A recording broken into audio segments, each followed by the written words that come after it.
사당 아래의 질을 없애지 못하는 이유입니다.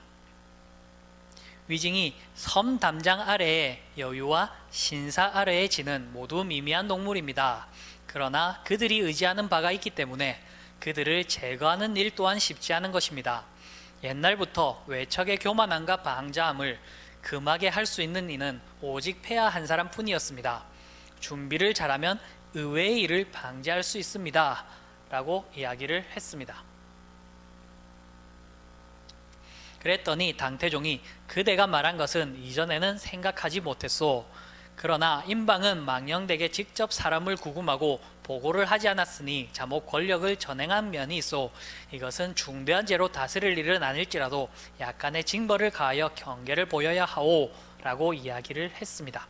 자, 이것만 봐서는 에피소드를 알 수 없기 때문에 제가 좀 더 이야기를 해보도록 하겠습니다.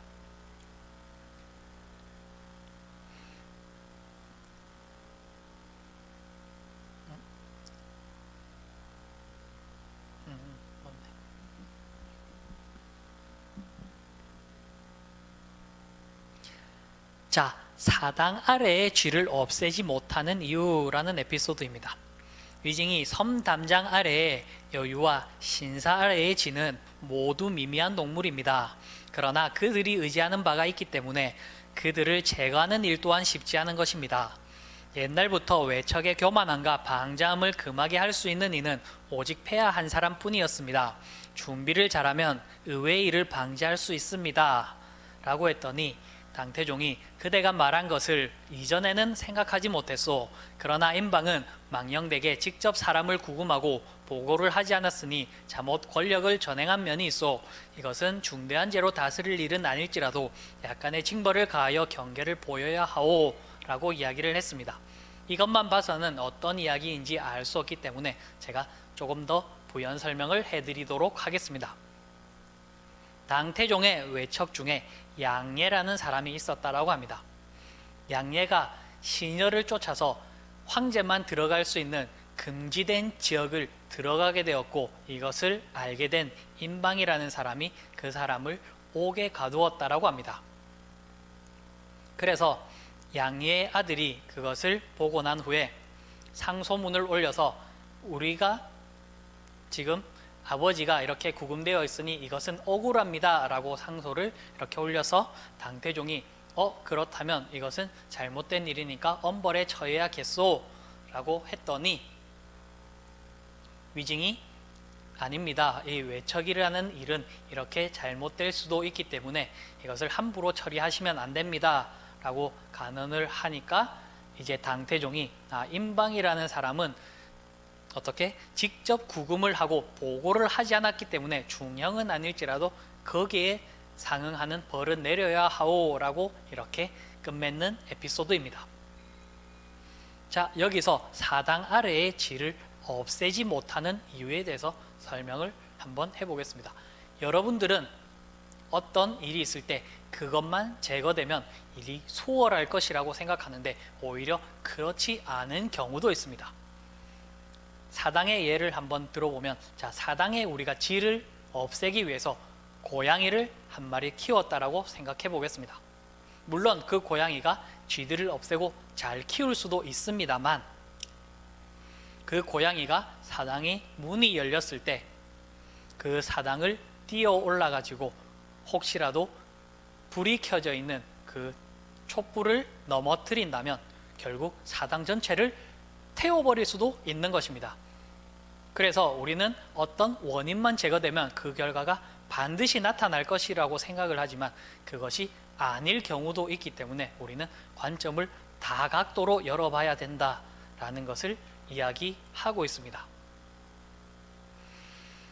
자, 그래서 우리가 그 원인만 제거되면 된다라고 되는 생각을 해봤더니 그렇지 않음을 보았다. 그래서 우리는 어떤 일이나 사건에 있어서 함부로 개입을 할 수가 없는 것입니다. 저도 이렇게 공무원 시험 준비하는 수험생들을 보면 어떤 꼼수를 가리키거나 어떤 시험적인 방법의 특성을 통해서 합격을 시키고 싶은 생각도 간혹 들기는 합니다만 그렇게 하지는 않으려고 합니다. 왜 그러냐? 그렇게 배워본 사람들은 그렇게 다음번에도 그런 방식을 따라할 확률이 높기 때문입니다. 그래서 그 말을 어느 정도 이해하고 그게 정확한 방식은 아니지만 이럴 수도 있겠다라는 개념이 이해되는 사람만이 저는 그런 이야기들을 해주곤 합니다. 하지만 그 역시 그것을 그 사람을 잘되게 하는 것인지 잘못되게 하는 것인지는 알 수가 없습니다.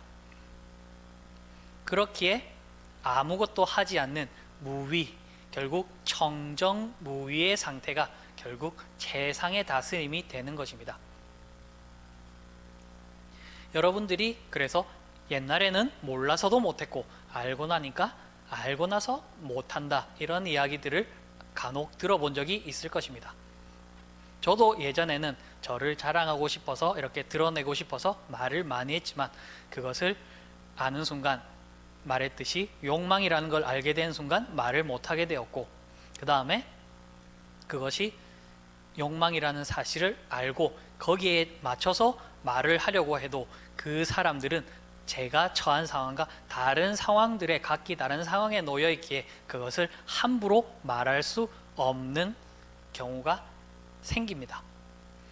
그렇기에 여러분들은 어떻게 항상 청정무위에 이를 수 있도록 결국 아무것도 하지 않고 스스로 돌아가게끔 만들어 두는 것이 최상의 진리라는 것을 아시게 될 것이고, 그것을 저는 자연 스스로 그러하게 뒀으면 좋겠다, 이렇게 생각을 합니다.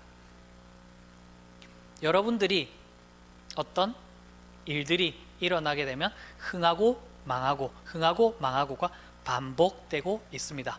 세상사를 보면 크게 흥했던 것은 또 크게 망하기도 하고 크게 망한 것은 크게 흥하기도 합니다. 그래서 아까 이야기했던 장점과 단점의 이야기에서 어떤 때의 장점은 어떤 때의 단점이 될 수 있고 어떤 때의 단점은 어떤 때의 장점이 될 수 있기 때문에 그런 장점을 내가 보고 배우고 연습하는 데서 알아야 되는 것이지, 그것이 반드시 옳다 이렇게 나가야 된다라는 그런 견해를 갖지 마시고 그냥 내가 연습을 함으로써, 체득함으로써 배우는 삶을 알아가셨으면 좋겠습니다. 자, 이렇게 제가 준비한 2권이 끝났습니다. 그럼 다음 3권에서 뵙도록 하겠습니다. 감사합니다.